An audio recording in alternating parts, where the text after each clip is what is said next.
হ্যাঁ, পারিস না ধরতে? এই নে।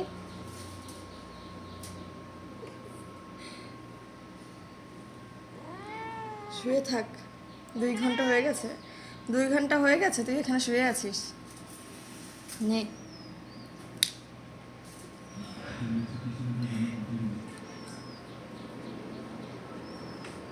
আজকে ওকে যখন ছেড়ে দেবে আজকে আবার ধরতে পারবি না তুই।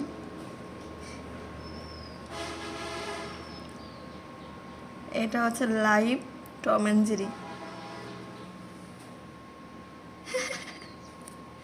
এই কি টম? টম আসলে যে যে যে ব্যক্তি টম অ্যান্ড জেরি বানিয়েছিল উনি বিড়াল আর ইঁদুরের কাহিনীটা খুব ভালোভাবে লক্ষ্য করেছে। একদম টম আর জেরিতে যেসব হতো এখানে সেইটাই হচ্ছে। ও হচ্ছে রাতেবেলা ধরা পড়েছে, ওকে আবার ছেড়ে দেওয়া হবে।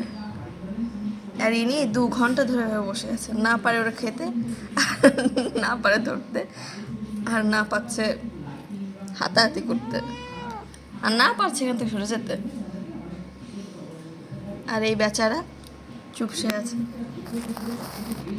ভীষণ জ্বালাতন করে ইঁদুরগুলো, ভীষণ ভীষণ। জামা কাপড় কেটে কুটে একদম সবজি টবজি নষ্ট করে সব শেষ। দেখেন লাইভ দেখেন, টম অ্যান্ড জেরি যারা লাইভ দেখতে চান তারা এই যে। হ্যাঁ, তুমি টম? এটা কি জেরি? হ্যাঁ, তুমি টম? তুমি টম? আজকে আমরা কামড়াস না মা? আগের দিন ইঁদুর ধরতে পারিনি বলে আমাকে কামড়াচ্ছিল, খাচি মাচি দিয়ে কামড় দিছে। আজকে দেবো, আমি কামড় দেবো? তোমার এত রাগ কেন? তোমার এত রাগ কেন? তুমি ধরতে পারবে না, ও দৌড়ে চলে যাবে, আর সেই দায় কি আমাদের? যতই ধাক্কা ধাক্কি করো ওকে তুমি ধরতে পারছো না। নে, কি ওর, ওকে হাতাহাতি কর। আর আমি যাই এখন, তোমার এসব ফাজলামি দেখার কোনো শখ আমার নাই, বুঝলি?